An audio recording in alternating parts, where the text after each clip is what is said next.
You can come out as a lion and be proud and be fierce and, you're willing to chew anything in your path. But at the same time, also sort of have the humility of a lamb. It's like showing love all the time and caring for your people, while at the same time holding a really high bar because you love them, because you want them to do better, because you believe that customers expect much more from us, and society wants to see many companies that have triple bottom line fail. So you got to prove to them that a triple bottom line company can not only survive but thrive. That's Anthony Tan, CEO of Grab, the Southeast Asian rideshare super app that's rapidly growing from Singapore to Vietnam. As Uber expands globally, I wanted to talk to Anthony about how Grab outmaneuvered Uber in Southeast Asia, eventually acquiring its operations in the region. I also wanted to know how Grab has unexpectedly become a pioneer in AI implementation. Anthony talks about how he, quote, shocked the system at Grab to shift mindsets. Grab may not be a household name in the U.S., but it's a public company valued at over $20 billion that's in many ways setting the pace for how rideshare and super apps will evolve globally, from electric vehicles and autonomous driving to interacting with local and national governments. So let's get to it. I'm Bob Safian, and this is Rapid Response. I'm Bob Safian. I'm here with Anthony Tan, co-founder and CEO of Grab. Anthony, thanks for being here. It's a real honor. So Grab started in 2012 as a rideshare platform. It's since grown into Southeast Asia's largest super app, providing food delivery and financial services is more. The term super app is this increasingly popular concept. What does super app mean to you? Well, the super app just means an app that has multiple services. If you look at how it's evolved here in Southeast Asia, we started just to solve Southeast Asian problems. For example, safety. Safety was a major issue. We wanted to make sure rides were safe for women and children. That was a real problem, and we solved that. And we're now at 99.9% safety. And then we said, okay, what's next? We realized, wait, but to get drivers, you needed to lend them a phone. How do you lend them a phone? Because many of them didn't even have a smartphone. So we said we'll start a financing business. So we have fintech built into the Grab app. So it's just like one service after another. And then when we said payments, we said, hey, the driver became an ATM, mobile ATM, and it wasn't safe for them. So we said, you know what? Let's just take out cash out of the system. The drivers have a GrabPay wallet. The customer has a GrabPay wallet. So all this just helped build more and more services on one app. I was going to ask you about the fintech stuff because, obviously you're providing a service, but also fintech tends to have better margins than rideshare and delivery, which are tough businesses, right? How much of the economics was part of the decision where that's a gap that is valuable for us to fill? The key is two things. One, how do you create amazing data? And two, how do you create an amazing collection, right? It's easy to lend money out. The issue is collecting it. Right, Bob? So as more and more services are rolled, everyday services are rolled out, more and more data is gathered. As more and more data is gathered, that data has given us an advantage to lend because we basically create a credit score across 100 distinct data points. But it's that massive data advantage that allows us to price risk much better and to collect much better. You mentioned that Grab operates in multiple countries. I think 8 different countries, if I've got it right. I'm not sure how many are up to now. For a lot of businesses that cross borders, 2025 has been a challenging year. I mean, you alluded to it. There's been sort of geopolitical tensions and economic trade war sparked by the Trump administration. How does all that impact Grab? Yeah, the geopolitical environment hasn't been easy. The tariff wars hasn't been easy. When factories have to close down because of the tariffs or whatever shocks that are happening, we are able to cushion all this additional employment. We work with, and governments really appreciate it because they are really a concerned when unemployment shoots up. So they see that we've been able to drive not just more employment, within 20 minutes they can sign up to be a delivery partner, to be a driver. But as we got more supply, actually prices came down. So if you look at our financials, interestingly, we have more supply, which meant less surge sessions, which means lower prices, which means more affordability, which means more customers. Yet at the same time, our earnings per online hour keeps going up. So our drivers earn more per hour basis. So really, we're seeing a win-win-win as a counter-cyclical platform across all our cities in the region. It's been quite a journey. You went public in 2021. I know the stock's gone up and down in that time. Right now, sort of, in what ways is your business at an inflection point? Like, what's the big urgency that you see now? Is it risk? Is it opportunity? What's next? If you ask me, what's the biggest risk? I would say, look, for us, it's really about being stagnant. We talked about the geopolitical environment. We can weather uncertainty. We can really help communities become resilient. But we need to constantly change. So at Grab, we called it, how do you think about Kaizen, which is just 1% better every day. For every service, we just need to be 1% better. Every trip, every delivery order, every payment. But that's not enough. That's just not enough, Bob. We need what we call Kaikaku, which is another Japanese term besides Kaizen. It's sort of this step change. So we call it Gaikaku, GAI, generative AI Kaku, using generative AI to become totally a different company. And that's what we introduced, this idea of AI first with heart. I wanted to ask you about this. I saw that last summer you implemented a company pause for a couple of months to upskill your employees on AI, something you called cyborganization. Why was this necessary at that time? And what did it look like? I think mindset change is tough, especially in an org of over 9,000 people. First, we had to really upskill folks, but you'd have shocked the system. So we did a generative AI sprint. I spoke to everyone, whether you're from engineering and data science, you're an AI specialist, or you're someone just signing up merchants in a tier 3 city in Vietnam. And we said, for 9 weeks, folks, we're going to focus on learning and experimenting, where the goal outcome was every grabber has to be a technologist, regardless of what backgrounds you come from. Before we started the sprint, something like 80% of folks were worried that their jobs would be replaced. But interestingly, by the end of it, 80% was saying they understand generative AI so much better and they can see how it's helping their jobs. Total mindset shift, Bob. And that's the beauty. And it wasn't just, hey, we just wanted to create a sprint for fun. We built real generative AI solutions. For example, we created AI merchant assistant now that's deployed across millions of long-tail merchants. We worked with the top R&D labs across the world, like Anthropic. And yesterday I was just looking at, we use Claude 4 to think about how to make it so much more empathetic, so much more relevant for the merchant. So now it's helping them not just boost their sales, helping them with photo edits, helping them position how they look on Grab Food, across the customers, how to pack.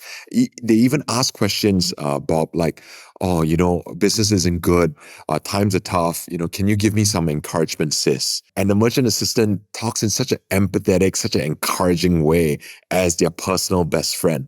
So that's the type of products that couldn't have come out without this generative AI sprint. You mentioned that you're working with Anthropic and Claude, but as I remember, you also worked with OpenAI. You were like their first partner in Southeast Asia, right? So what's that about? Like, multiple partners is good. I mean, in some ways, it would be easier to lean into one system, or not necessarily.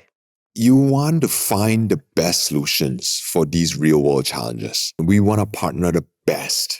And we want to find the best models for specific tasks. When we first started at the early days, I remember we did a change, we did an update on the app. And then there was a bunch of really angry drivers and angry customers who came up to us and scolding us. And we were wondering why. It was a few of them were visually impaired. And because we did an update and they couldn't use the accessibility option. Today, we've been able to work with OpenAI to create using multimodal LLMs on voice specifically, such that they can speak so easily into it, whether you're totally blind or not, and really solve your problem. And I know you must be thinking, hey, look, it's not a big set of people who are visually impaired. But you know what, Bob?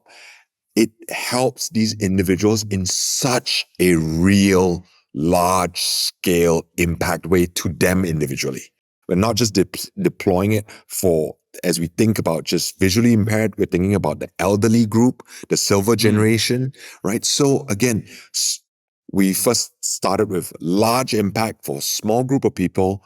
Now with specialized training, now it's going to larger and larger groups deployed in more and more geographical markets. So there are scenarios we build on our own. There are scenarios we partner the best, like OpenAI, like Anthropic. There are scenarios we partner with the best universities around the world. But what we do believe is generally partnerships make us stronger. You know, as you're talking about partnerships, Uber, which was initially a competitor of yours, Grab ended up acquiring Uber Southeast Asia business, I don't know, 6 or 7 years ago. And Uber took a stake in Grab. Your Uber CEO, Dara Khosrow-Shah, he sits on your board. It's kind of fascinating to go from competitors to sort of allies, right? What is that relationship like? Like how did you manage to beat Uber, which is something a lot of people are struggling with in other markets? I mean, are there lessons on outmaneuvering other global players? Absolutely. How do hyper-local players like us win? It's tough. But how do you get problems that no one else can solve? Uber is a huge company. There are many great global tech companies that have huge scale, but they won't invest in very unique problems. Like, for example, mapping in Southeast Asia. We built our own maps. Our core services are all built on the most accurate maps. We found that third-party maps were just not accurate enough. They weren't updated. They didn't understand where most of our mobility fleet are two wheels, are motorbikes. That's why we built Grab Maps. Right. And it's not only provided us a huge competitive advantage, a huge cost advantage, but it's become now a B2B enterprise service that now Amazon buys from us, Microsoft buys from us. That's why we can really understand these local problems and solving them in a hyper-local way that leads to a much better service that creates higher loyalty, higher retention. I love hearing how Anthony saw something that other big players were missing and leaned into it, and now has clients like Amazon and Microsoft reliant on him. It's not unlike his all-in embrace of AI. If Grab is going to go at something, it's going to go hard.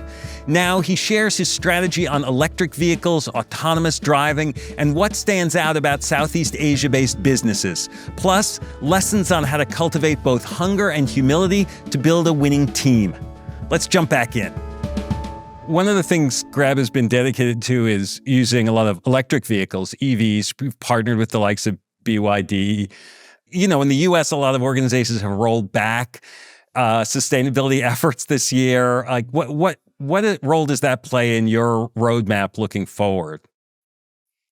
For us is two parts. The first part, it is about sustainability, but it's not sustainability for the sake of sustainability. We have to be honest with ourselves, Bob.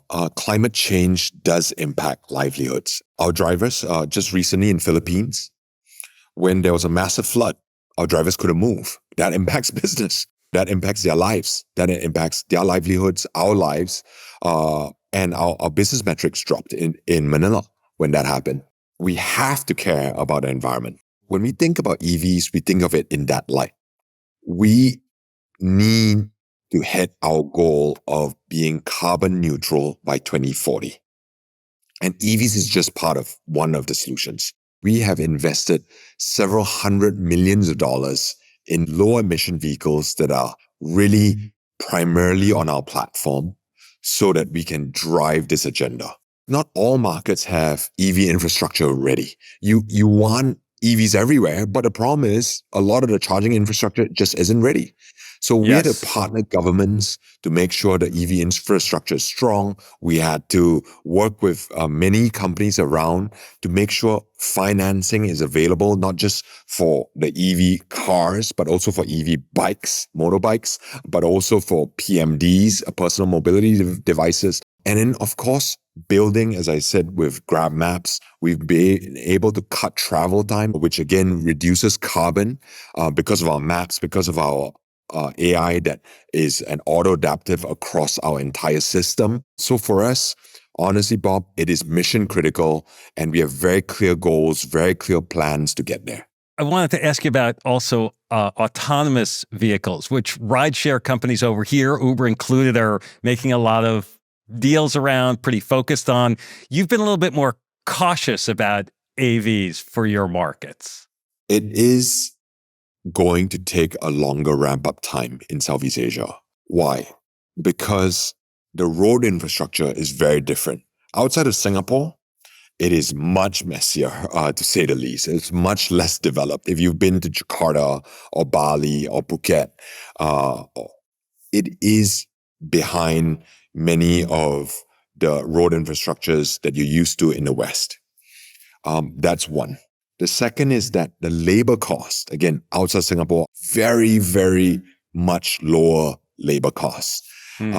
So for AVs, autonomous vehicles, to take off in the region, it needs not only to be as safe as what you see in the US today, but it needs to be much cheaper. Those price points that you see in the US just can't work here. It just needs to be much cheaper. But we are already experimenting. We've deployed our autonomous shuttle. We're partnering many autonomous vehicle companies across the region, globally for the region. And we are just gonna just roll out experiments.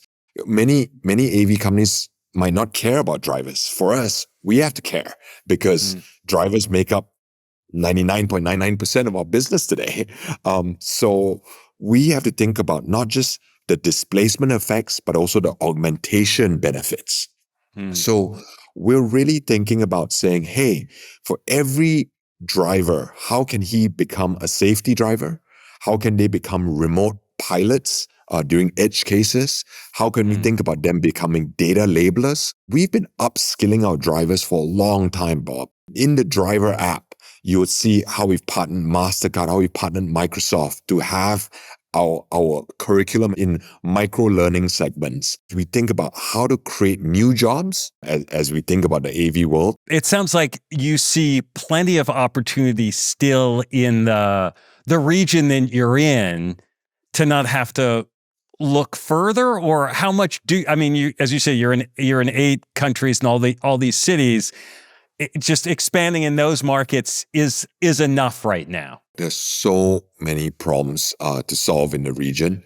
And the region is 600 over million people. It doesn't have the wealth of America for sure, but it does have lots of babies. It's double the size of America in terms of population size. But we literally help reduce unemployment. We generate 0.7% of the GDP of the ASEAN nations, of the big ASEAN nations, right? But the penetration is still low. If you look at mobility, it's in the low double digits in some markets, in some single digits. Do we see huge upside? Tremendously. Our fintech is our fastest growing vertical, and we are looking at dispersing billions of dollars. We just raised $1.5 billion. It was 8.5 times oversubscribed.